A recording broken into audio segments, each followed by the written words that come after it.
Hello and welcome to another installment of Beards and Cars Rivals. And for those who are new to this series, basically what we do is take two or more high-performance cars and pit them in a head-to-head showdown. But unlike many journalists and outlets and videos, we're not just talking straight-line performance, we're not talking about test track lap times, that kind of stuff which is fun but doesn't really mean much in everyday life.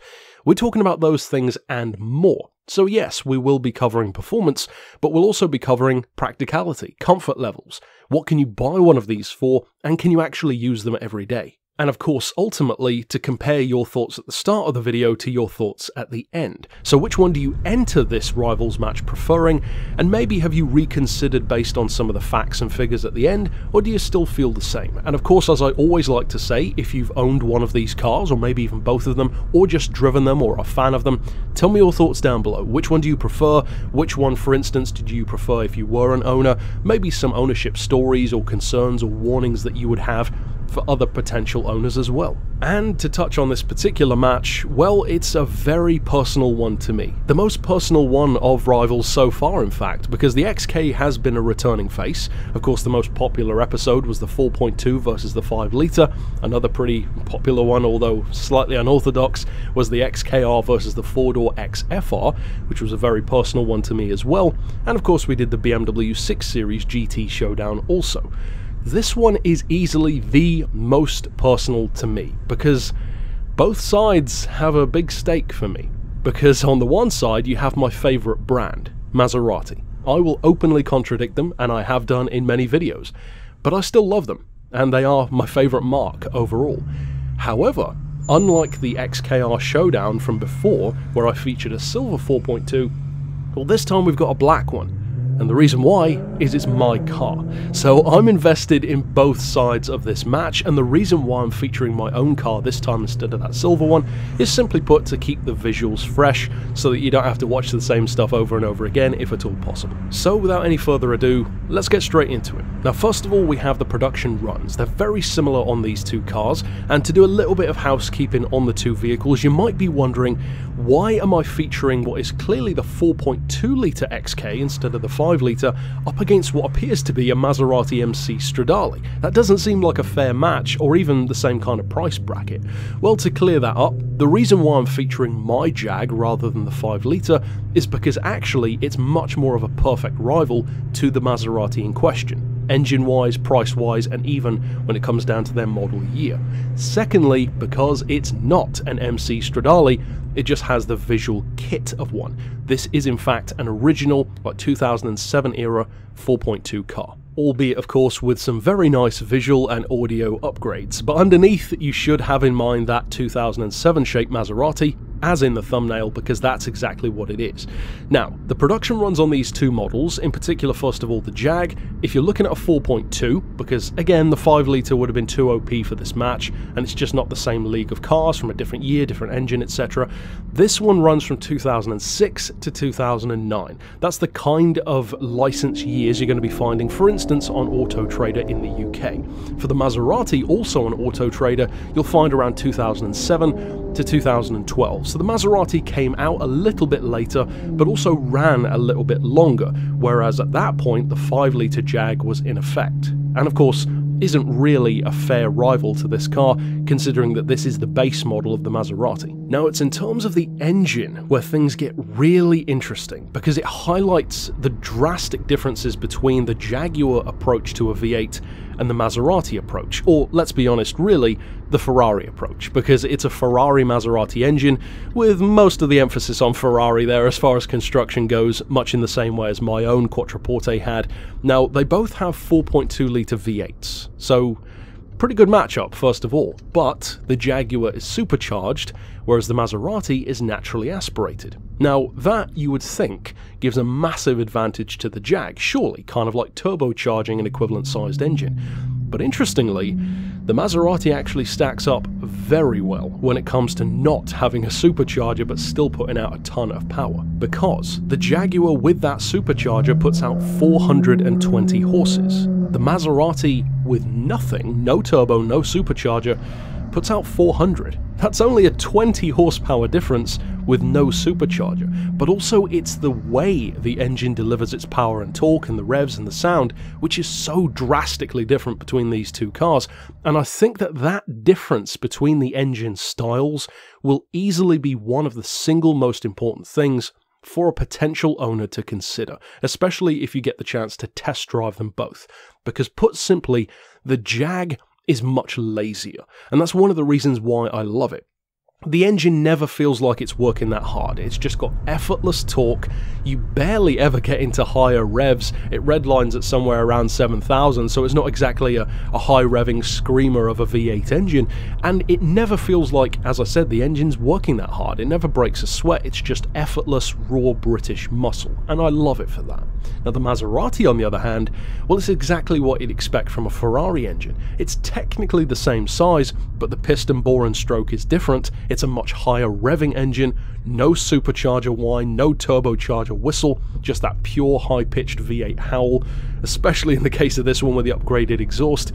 And the way it delivers the performance and power, it's much more like a race car. It feels much more like a track day toy, even in this standard form with no extra power, than the Jag does. The Jag feels every bit like a long-distance GT. The Maserati also does, but it feels like a long-distance GT that's about 20 or 30% track car as well. But for those who prefer comfort, don't necessarily let that put you off, because we're going to come back to that in a second. In fact, the Maserati has some interesting advantages when it comes to being a GT that you would probably never expect.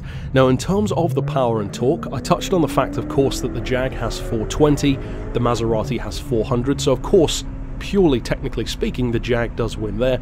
Unsurprisingly though, it's the torque where the Jag really sets itself apart, thanks to the style of V8 and of course the supercharger as well. It has 413 pound-feet, and as any of you who watch Beards and Cars reviews regularly will know, I am a sucker for torque. I will almost always choose high torque over high power, such as in my Touareg V10. Torque is just so effortlessly useful on a daily basis for a number of reasons, ranging from performance to reliability to even fuel economy.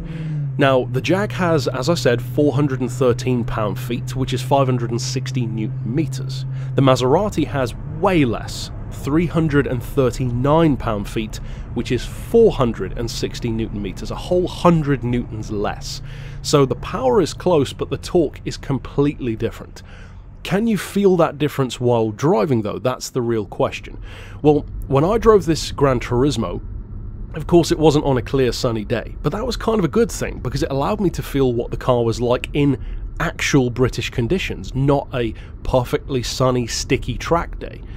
And actually, I was deeply impressed by how good it felt. In fact, unlike my Quattroporte, which is a longer, larger, much heavier car, a good 200 kilos on top of what the Gran Turismo weighs, which itself is not a lightweight car by any stretch, with the Quattroporte it never felt to me like it had enough torque. It would spin up the rear wheels very easily, and for such a long, heavy car, it just felt to me, honestly, like the wrong kind of engine. It was a super sports car engine in a limo body, and although that sounds cool, it's just not really that useful on a daily basis. In the case of this car, it's lighter, shorter, sleeker, better weight distribution, better center of gravity, everything about it just feels more appropriate to that kind of engine. So the lesser torque is actually barely notable. You never feel like you're lacking for power and torque. The fact that you just have to rev the car a little bit higher to get that power and torque, well, you could view it as a disadvantage, but let's be honest, it's an excuse to hear that sound. So you're never going to be complaining when you're actually driving one. What about performance though? Because of course all this power and torque is all great, but what do they actually do with it, considering that the Maserati is heavier? Well, actually, this is where the Maserati really shows off its prowess, because yes, the Jaguar does have a supercharger, it has more torque, a lot more torque, and it has more power. But the Maserati is still faster. Both of these cars have rear-wheel drive, they're both from the same time period, they both have flappy paddle options, and yet the Maserati is the quicker of the two. Now, not by much, but quicker is quicker. The top speed doesn't have a limiter, so it's around 177, 178 miles an hour. The Jag, from what I hear, can do about 174, 175, so they're pretty close.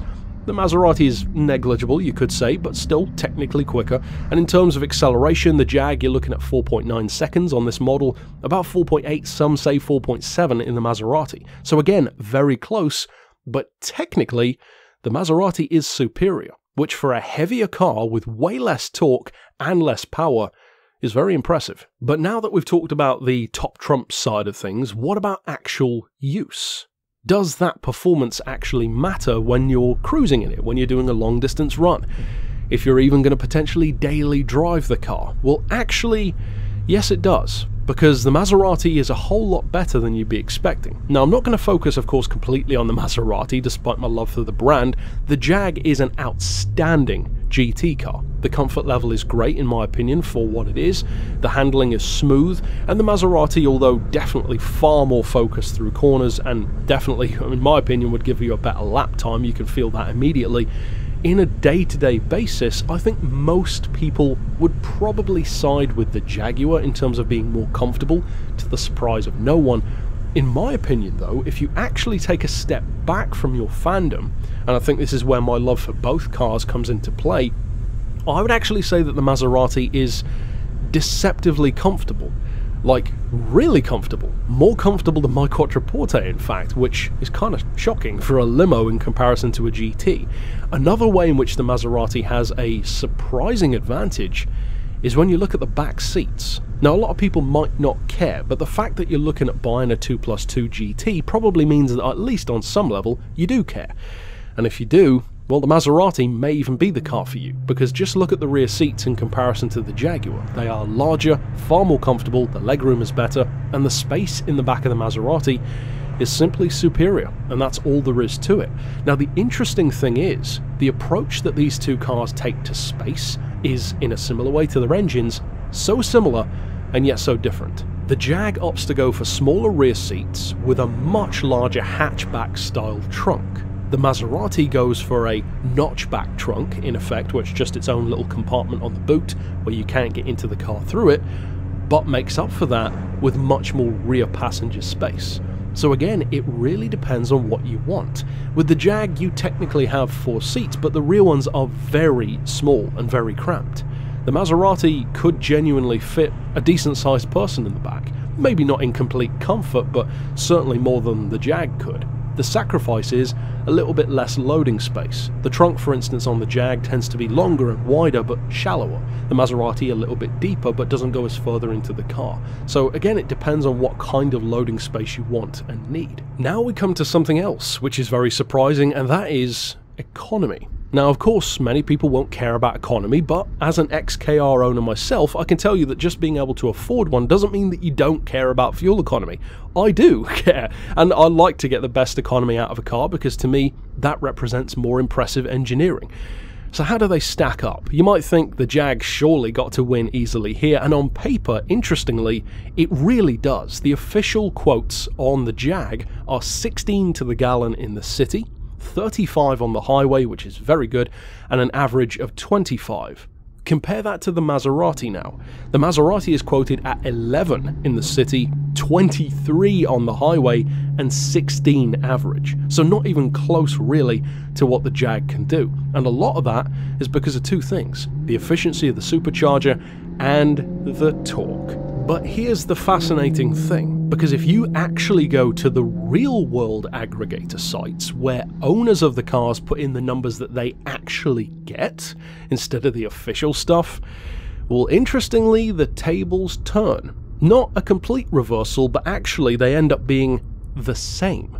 Both the majority of owners of 4.2 XKRs and Maserati GranTurismo 4.2s report getting about 23 to the gallon average. So yes, on paper the Jag is better, but in practice, they're basically equal. And this really turns the tables in an unexpected way, because you probably weren't expecting that to be even close, but get this. The biggest single advantage that the Maserati has, probably in this whole match, apart from maybe the rear seats, is the fuel tank. For whatever reason, the Jaguar has a strangely small tank. It's a 71 litre, which is 15.6 UK gallons. The Maserati has an 86-litre tank, which is 18.9 gallons. That's not only bigger than the 4.2's tank, that's bigger than the 5-litre as well. So in other words, even if this rivals match were between the 5-litre Jag and this Maserati, the Maserati would still win on fuel tank range. And it wins by a lot, because if you work out the average real mileage that owners get out of either car, combined with, of course, the size of the tank, if you run it from completely full to crawling into a petrol station, which of course very few people would actually do, although I've done that a few times myself, but if you actually were to do that, or even just in general conditions filling it up at a low level, the difference in range is pretty massive. The Jag can peak at about 360 miles. Now personally, I sometimes get a little bit more than that. I've even had close to 380 out of it. But even with that, driving very frugally, the Maserati simply blows it out of the water with a range of 435 miles. Now of course the tank is going to cost you more to fill, so I'm not saying that it's a cheaper car, it's simply an advantage in long distance driving. So if you actually plan to use it for its intended purpose of being a long distance fun GT tourer, then you can simply go much further between stops in the Maserati. And that is probably the last advantage you would ever think a Maserati would have over this particular Jaguar. Now the time has come, of course, to talk prices. How much should you pay and how much can you pay if you're willing to take a risk on either of these two cars? And of course, as I've often said, any car, literally any car, is always a risk when you buy it. It could break the next day. I've certainly had that happen. I've had it happen the same day, in fact. So what can you find these for? Well, this is another advantage, of course, for the Jag, because the 4.2 is even cheaper than the 5-litre. In the case of this 4.2 Jag, currently, toward the start of 2021 at least, you can find an XKR 4.2 for between 10 and all the way up to £33,000. Now 10 grand is going to get you a 6-figure mileage car, and I wouldn't necessarily recommend buying one for that price myself, but 33 grand is a little bit extreme in my opinion as well. For that you're looking at like the last of this generation with about like 5,000 or 7,000 miles on the clock. So if you want a mint one, like a brand new car in effect, then sure, go for it, but it seems a little bit pointless for the vehicle in question, at least in my opinion. What about the Maserati? Well, as you'd expect, the Maserati's entry point is higher. On the lowest end of the spectrum at the moment, you're still going to be paying about 16,000 for one, so it's a good 6 grand more than a bad condition, quote-unquote, XKR. That's a big difference. But on the higher end, interestingly, it's actually a little bit less than the Jag. For a really low mileage original 4.2 Maserati like this, you can pay about 30,000, which is about 3 grand cheaper than the equivalent super low miles Jaguar. So it's interesting how they compare, but it's really when it comes to my recommendation of what price you should be looking for that they get much closer and much more realistic in their range. See, I would recommend looking for a Jag like this from 12 to 22,000. Now 12,000 will get you a great one. Mine, for instance, was 12.5. 22 will get you a really nice mileage, great condition, super loved one with like 30,000-40,000 miles on the clock tops, which of course would be a really nice one to go for. The only problem with that is you can also get a pretty nice 5-litre XK for that as well if you're so inclined. When it comes to the Maserati, I would recommend looking at the 20 to 27,000 region. This particular one, for instance, is about 24,000, even with those upgrades. So again, you can get a really nice car for that. This one is in fantastic condition, no issues whatsoever. So in terms of price range, 12 to 22 compared to 20 to 27. So the consistent thing is the Maserati will set you back more, and to me that is the most important takeaway from this entire Rivals match against the Maserati. The simple fact is it is more expensive, and that's probably why many people would say, well, in that case surely the Jaguar almost automatically wins because you get so much more car for the money. Is the Maserati even worth buying for that much more, even if it were the same, potentially, if you're not really getting anything that significant over what the Jag can do? It's a valid question and a valid argument, and even as a Maserati fan, I bought the Jaguar, so that kind of tells you a lot as well. I will say though that if you can afford to look into both, you shouldn't dismiss the Maserati, because it has a number of, as we've covered, very surprising advantages. It is quicker. It sounds far more ruckus and over the top, even without the aftermarket exhaust. In terms of space in the rear seats, the Maserati is superior. In terms of fuel range, shockingly, the Maserati is superior as well. Whereas on the side of the Jaguar, I would give its advantages in terms of stuff like torque delivery, which is much more effortless and lazy. It has an advantage in long-distance smoothness rather than comfort. And what I mean by that is the Maserati actually has really comfortable seats and, in my opinion, really nice suspension. It's a very surprisingly comfortable car. But to me, there's a difference between a car being comfortable and a car being relaxing.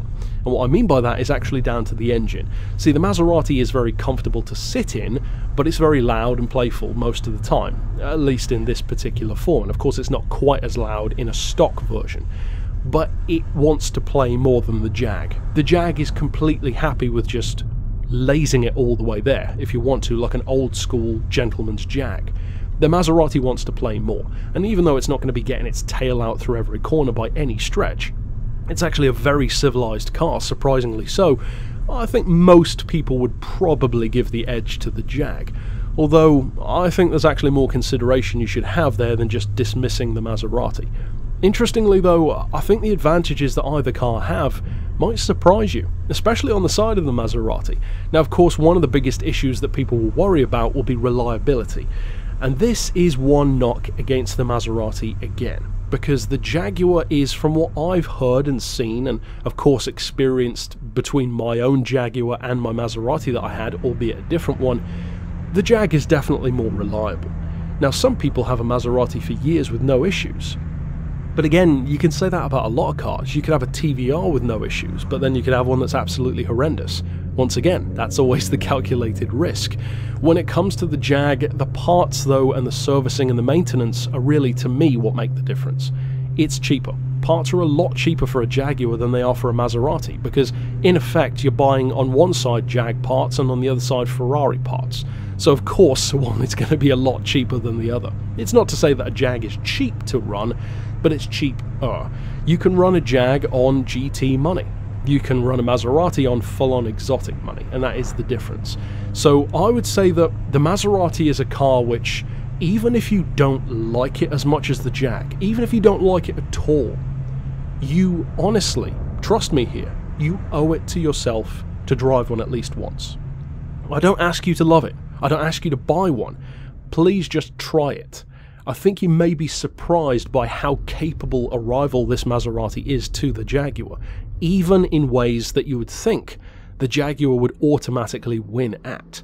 Overall, I would say that academically speaking, the Jaguar is a safer option, but the Maserati in many ways is a better option. Performance, space, even economy. And that is an interesting result that you probably weren't expecting. Overall though, that's it for my thoughts. Tell me down below which one did you prefer at the start of this video, and have I perhaps surprised you or maybe even changed your mind? Ultimately, if you get the chance to test drive one or both, definitely do so. As a former Maserati owner, a current Jag owner, and a driver of multiple ones of both, I adore both of these cars, and they are so similar in so many ways but so different in many ways as well, that it's a fantastic rivalry between the two. So of course you can click right here on screen to check out my other rivals matches, for instance other ones featuring the XKs, and you can click the playlist on screen to go straight to all of my Beards and Cars videos, including standalone reviews for either of these cars, if you want to get into more of those individual details. But until next time, of course, stick around on the channel for more rivals matches, and be sure to check out those other vids that I've already done as well. But for now, as always, thanks for watching.